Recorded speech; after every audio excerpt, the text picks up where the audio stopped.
मनः। ॐ शान्तिः शान्तिः शान्तिः। शङ्करं शङ्कराचार्यं केशवं बादरायणं सूत्रभाष्यकृतौ वन्दे भगवन्तौ पुनः पुनः। ईश्वरो गुरुरात्मेति मूर्तिभेद विभागिने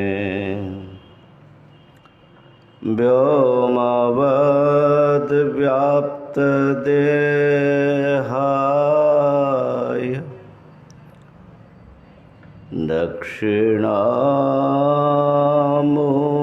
दक्षिणामूर्तये नमः। ॐ शान्तिः शान्तिः शान्तिः।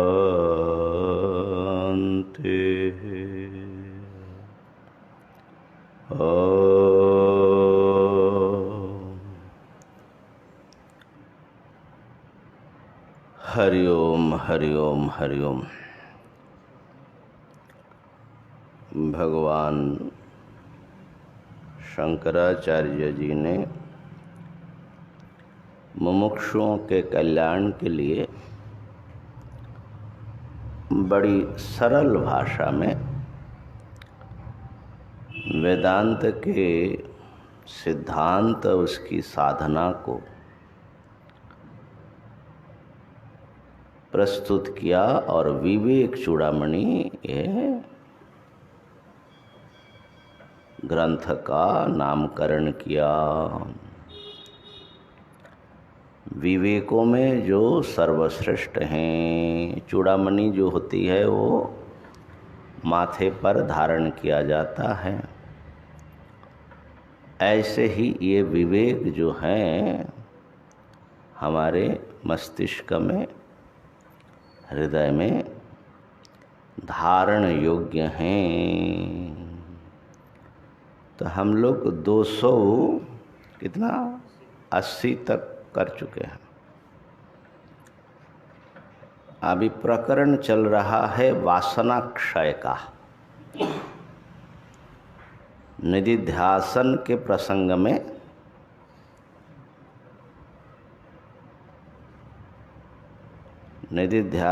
प्रसंग में उसके प्रतिबंधक 3 वासनाओं का वर्णन हुआ। क्या क्या?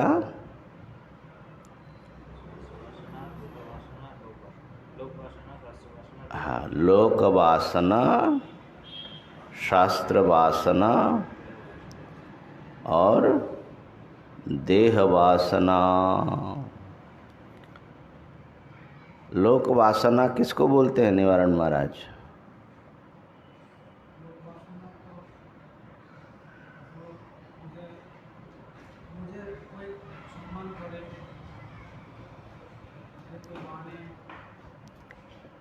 लोग मेरी निंदा ना करे, सब लोग मेरी स्तुति करे।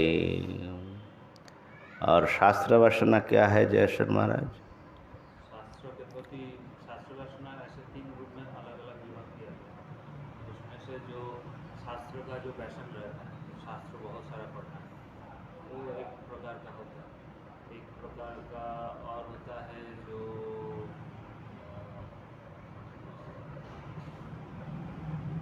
पाठ व्यसन होता है, पाठ करना है बहुत सारा, ये भी एक होता है।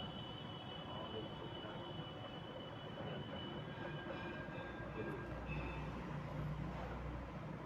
याद है? हाँ, शास्त्र सुनने की बहुत सारे शास्त्र हम अध्ययन कर ले और सारे स्तुतियाँ याद करके या शास्त्र का सिद्धांत तो हम पढ़ रहे हैं और उसी में ही लगा रहे हैं, उसका तात्पर्य में हमारा ध्यान नहीं है, सिर्फ उसे पढ़ने में ही हमारा ध्यान है, तो उसमें शास्त्र वाचन इतना ही ठीक है। अपने अपने ढंग से सब लोग लगाते हैं। तो पाठ व्यासन माने शब्दों को यथावत धारण करना और अर्थ ज्ञान के लिए बहुत ज्ञान हो शास्त्रों का, बहुशास्त्रज्ञ हम बन जाए। और फिर आचरण व्यासन अनुष्ठान जैसा बताया। हाँ, ये तीनों जो है शास्त्र वासना है और ब्रह्मनिष्ठा में प्रतिबंधक है मुक्ति के लिए, समझे। और देह वासना क्या है?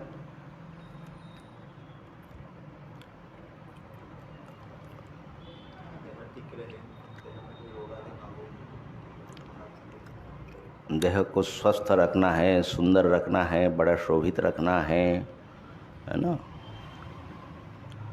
तो देह की सेवा में लगे रहना, ये देह वासना है।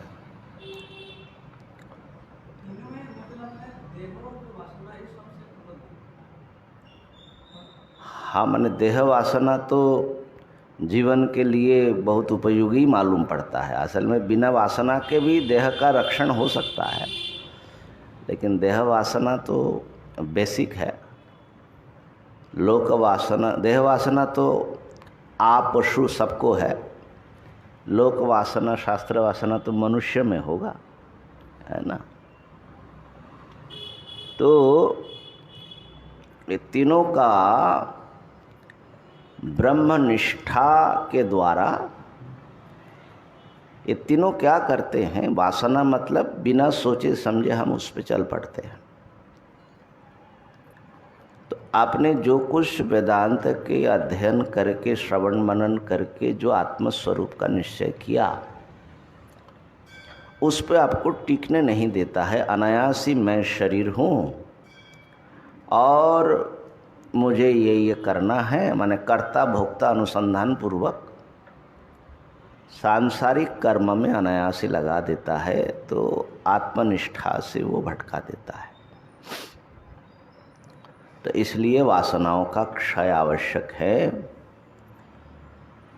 और उसके लिए किस प्रकार व्यक्ति को विवेक करना है और अभ्यास करना है, बार बार ब्रह्मनिष्ठा को, ब्रह्म स्वरूप को, अपने स्वरूप को याद कैसे करना है, इसकी बात आ रही है।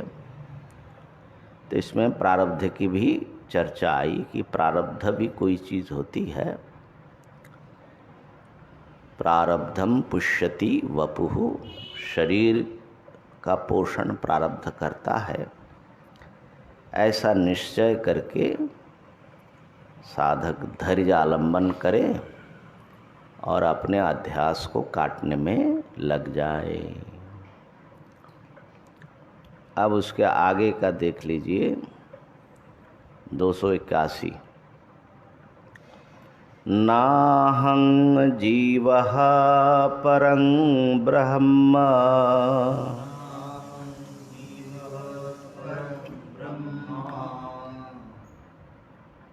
इत्यतद इत्येत नहीं इत्यतद व्यावृत्तिपूर्वकम्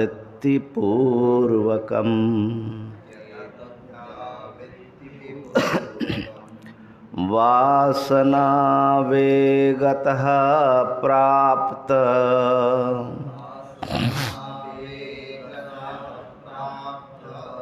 स्वाध्यासापनयं कुरु।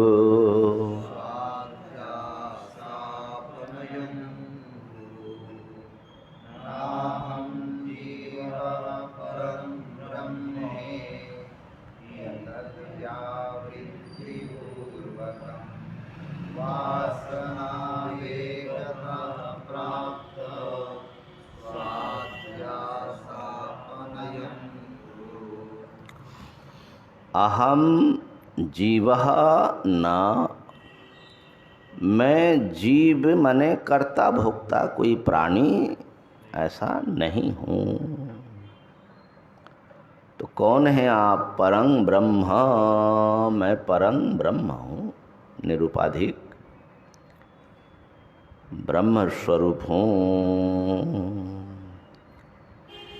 इति, इस प्रकार अतद व्यावृत्ति है, मैं शरीर हूँ। व्यावृत्ति माने निषेध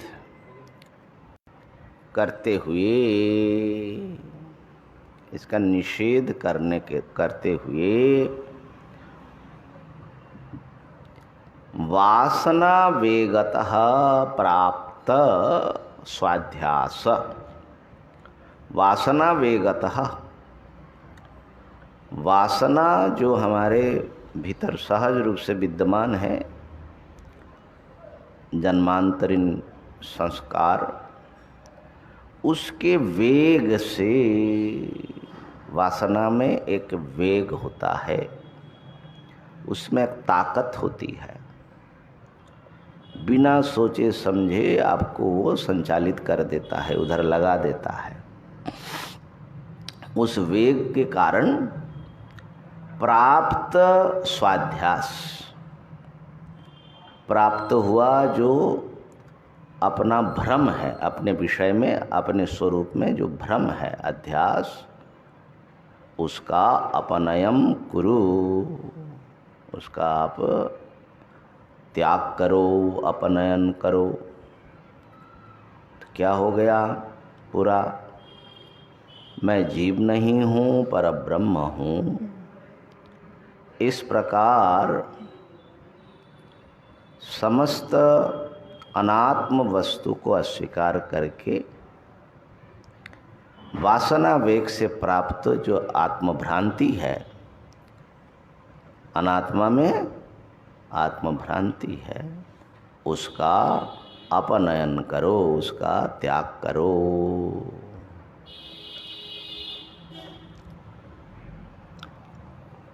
स्वाध्यास अपनयन कुरु, ये बार बार माने ध्रुव पद की तरह बोल रहे हैं। तो वासना वेग से प्राप्त हो जाता है, जैसे हमने विचार किया था, जब हम निद्रा, गहरी निद्रा में चले जाते हैं तो देहादि की प्रतीति ही नहीं होती, तो उसमें हमारी आत्मबुद्धि भी नहीं रहती है। लेकिन जैसे ही जगते हैं तो बिना किसी के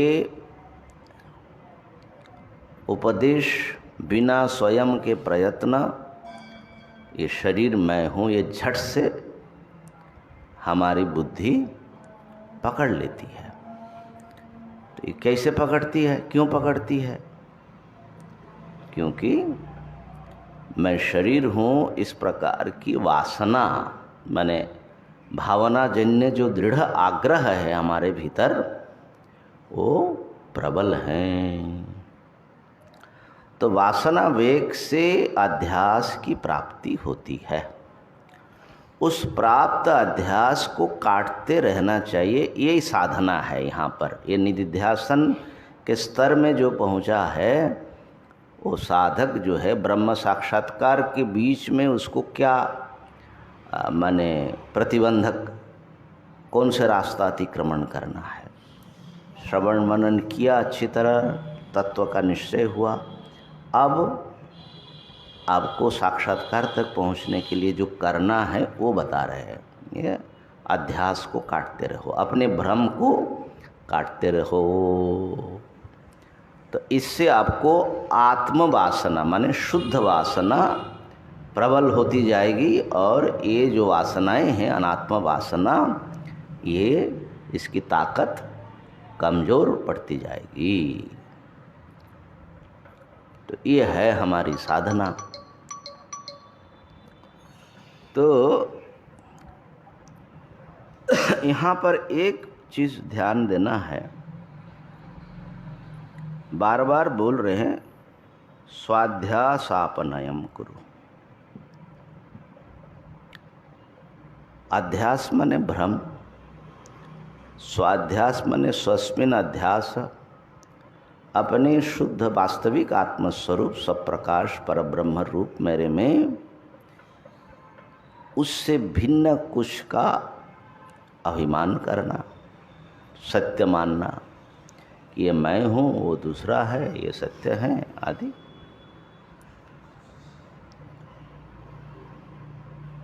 एक ब्रह्म ही है, इससे भिन्न जो कुछ हम देखते हैं वो अध्यास है।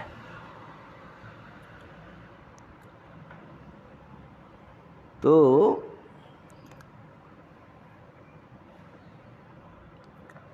अध्यास माने भ्रांति समाप्त हो, इसी का नाम ज्ञान होता है। ज्ञान का वास्तविक जो स्वरूप है वो है भ्रांति का नाश होना, भ्रम टूटना।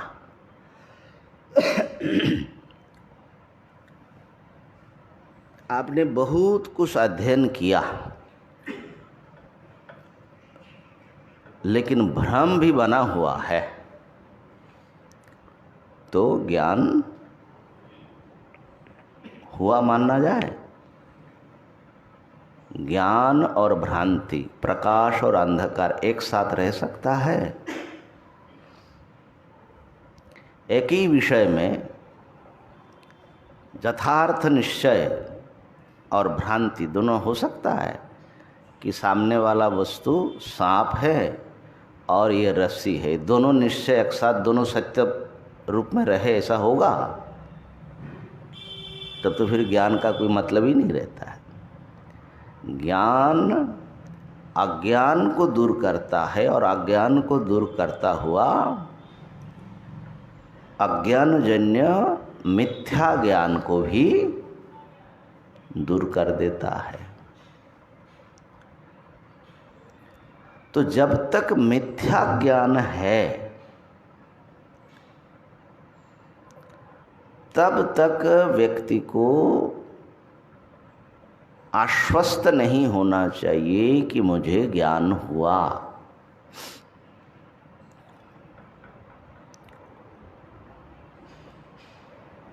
कल हम लोगों ने इस पर चर्चा की। हमारे में मिथ्या ज्ञान बहुत स्वाभाविक रूप से, असंख्य मिथ्या ज्ञान पड़ा हुआ है, एक दो नहीं।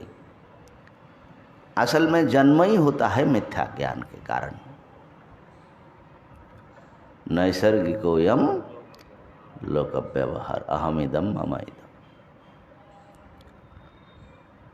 तो व्यक्ति को, मनुष्य को चाहिए कि वो जितना मिथ्या ज्ञान लेकर के जन्म लिया है उसका कुछ तो कम कर दे, कुछ कम हो जाए, कुछ भ्रम दूर हो जाए। इसी के लिए अध्ययन है।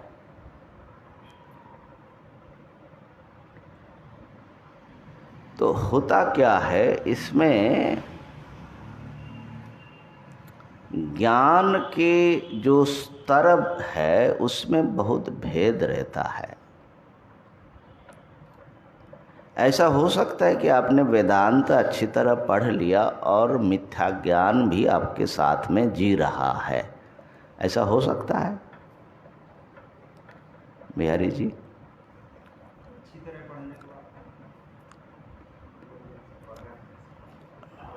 हाँ, अच्छी तरह पढ़ने का अर्थ ये है कि वो पढ़ाता भी है, बढ़िया प्रतिपादन भी करता है। क्या शास्त्र में है इस विषय में उनको संदेह नहीं है और उसको बहुत अच्छे ढंग से वो समझा सकता है। ऐसा होने के बाद भी क्या मिथ्या ज्ञान भ्रम रह सकता है?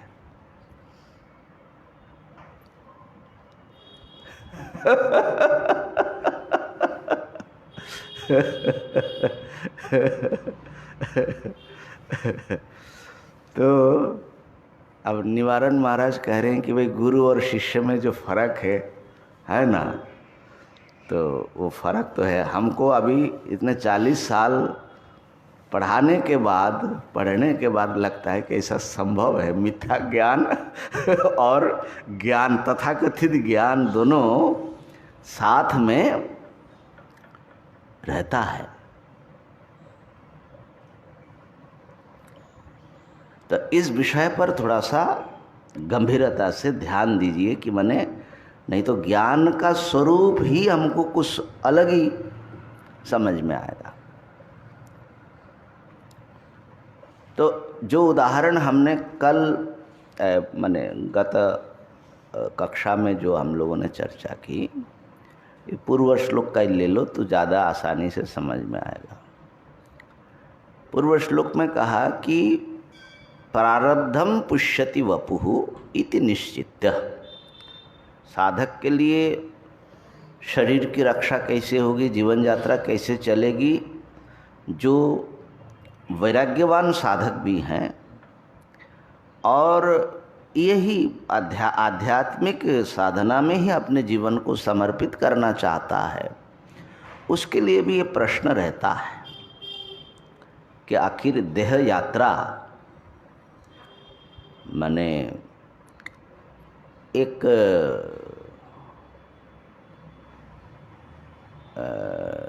अपनी डिग्निटी मेंटेन करते हुए, माने अपने एक आत्मसम्मान को रखते हुए हमारी देह यात्रा, जीवन यात्रा कैसे चले, उसके लिए फिर उसको बहुत कुछ परिकल्पना, प्रोजेक्ट बनानी पड़ती है कि भाई कुछ धन एकत्र हो जाए, फिर कुछ स्वतंत्र कुटिया रख ले, और फिर ऐसा ऐसा उसका प्रोजेक्ट फिर आगे चलता है। फिर वो प्रोजेक्ट जो है ऐसा होता है कि उसका हनुमान जी की पूंछ होती है, वो लंबी होती जाती है। प्रसिद्ध ही है कि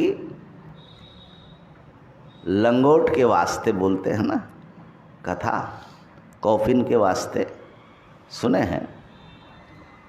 एक संत थे और बड़े जो है वैराग्यवान थे, गंगा किनारे एक प्रकार से जंगल में ही रहते थे। किसी तरह पत्र आदि से माने पेड़ के टहनी वहनी से कुटिया बना लिया, साधना करते थे मस्ती।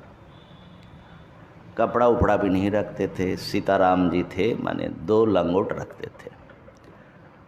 भिक्षाटन के समय गांव में, दूर गांव में चले जाते थे। बड़े निश्चिंतता से जीवन चल रहा था, लेकिन कहीं से जो है चूहा बाबा आ गया। चूहा बाबा, ये अपने पौहारी बाबा जो थे ना, वो सबको बाबा बोलते थे। चूहा बाबा आ गया, सांप बाबा आ गया। अब चूहे को क्या उसको माने उसका शरारत है, वो बाबा जी का लंगोट ही काटे। लंगोट काट दे। अब भाई नग्न तो भिक्षा भी नहीं ले जा सकते। एक काट दिया तो बड़ी चिंता हो गई। अब स्नान करके मैंने उसको सुखाना भी पड़ता है ना, तो सुखाने के लिए दे तो अब पेड़ के उसी में लगाते, वो यहीं आकर के उसको क्या पता नहीं उसका क्या शरारत है।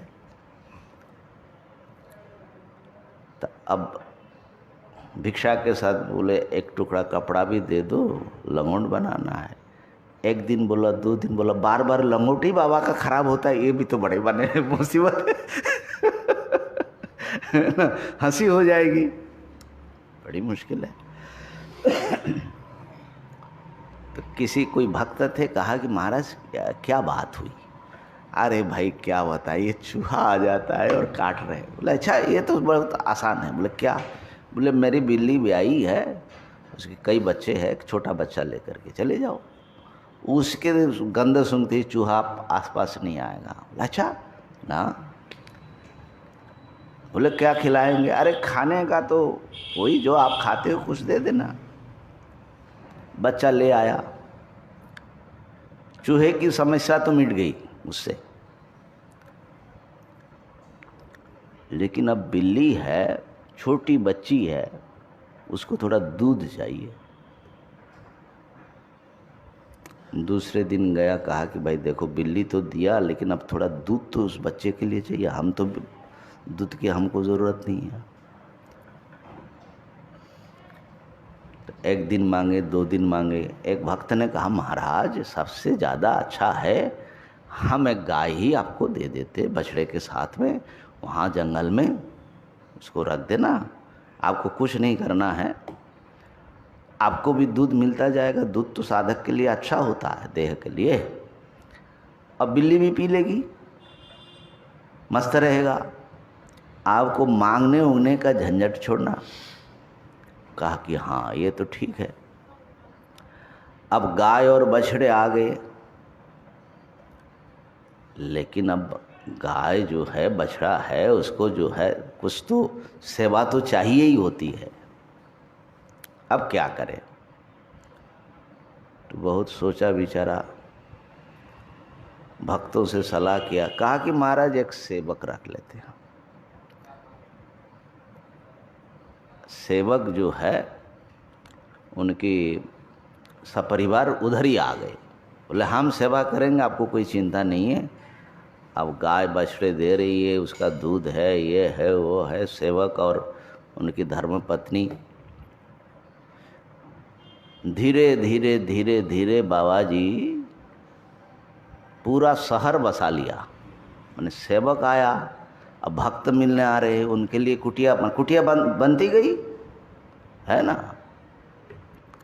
तो एक कथा महात्माओं में चालू हुई लंगोट के वास्ते। खाली उसको चाहिए था एक लंगोट, लंगोट के पीछे बिल्ली, बिल्ली के पीछे गाय, गाय के पीछे सेवक, सेवक के पीछे पत्नी, बच्चे, भगत। बाबा जी अभी भी ज्यों का त्यों है, लेकिन वो साहब पूरा शहर बस गया। तो ये जो चीज़ है साधक के, ये प्रैक्टिकल समस्या है असल में। माने हम लोग हंसते हैं, लेकिन है ये बड़े व्यवहारिक समस्या है। हमारे कुछ महात्मा लोग मित्र हैं, तो बोलते हैं कि भाई देखो, एक दूसरे को बोलते हैं, बोले महाराज जिंदगी में कुटिया नहीं बनानी है, क्योंकि कुटिया बनाने से एक कुटिया से काम नहीं चलता। अब जिन लोगों ने कुटिया बनवा दिया आपका, वो आएंगे तो कहाँ रखोगे उसको? तो किसी को बोलने जाना पड़ेगा, एक बार 2 बार, बड़ी समस्या। फिर गेस्ट हाउस भी बनाना पड़ता है, फिर रसोड़ा फलाना ठिकाना ऐसा। तो वो सब देख करके उत्तरकाशी में मैं पहले पहले जब जाता था तो बड़ा अच्छा लगता था। फिर देखा कि महात्मा लोग इतने निश्चिंत नहीं है, उनका थोड़ा थोड़ा थोड़ा थोड़ा करके फैलता जाता है। तो मैंने कहा कि भाई अगर आश्रम ही बनाना है तो फिर गुरु आश्रम ने क्या दोष किया, हमारी इतनी जो है पोषण किया। तो आश्रम बनाना तो नहीं है, या तो आश्रम छोड़ना है तो मूलं तरो केवलम आश्रयंत, अपना आश्रम नहीं बनाना। ऐसा था उस समय, एक वृत्ति ऐसी थी। तो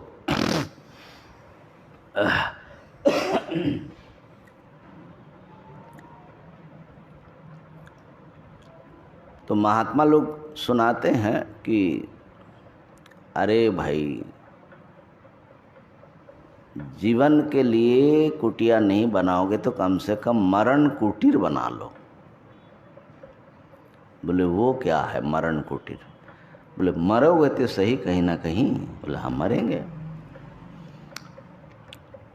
तो जहाँ आप जिंदगी भर में कहीं कोई रहा नहीं, सेवा नहीं किया, तो कोई आपको मरने के लिए रहने नहीं देगा। कौन सेवा करेगा आपको बुढ़ापे में?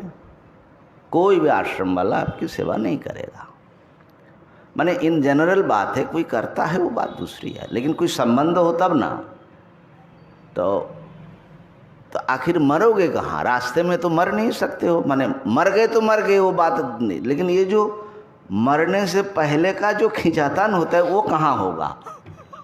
तो कम से कम बोलते हैं कि एक कुटिया बना लो, कम से कम वहाँ आकर के मर सके। मरण कुटीर बोलते महात्मा लोग। तो ये सब चिंताएं जो हैं बहुत आती है, रहती है चिंताएं, और इन चिंताओं के रहते क्या आत्मनिष्ठा बन पाएगी? तो उसके लिए कहा कि भाई चिंता व्यर्थ करते हो, प्रारब्धम पुष्यति वपुः।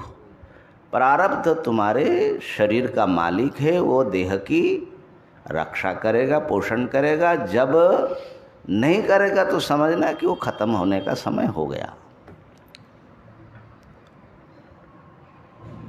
तो ये प्रारब्ध के अधीन है शरीर। ये हम लोग जब से महात्मा बने हैं या सत्संग कर रहे हैं,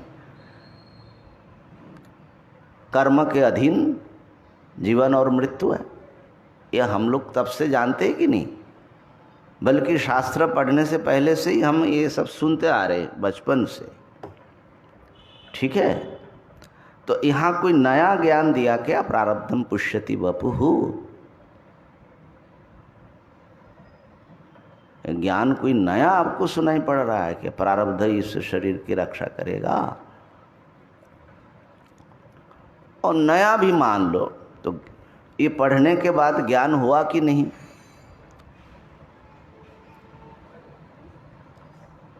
ये जब हम श्लोक पढ़े, उसके शब्द, उसका अर्थ, बल्कि उस पर इतना विचार भी किया, तो ज्ञान हुआ कि नहीं हुआ?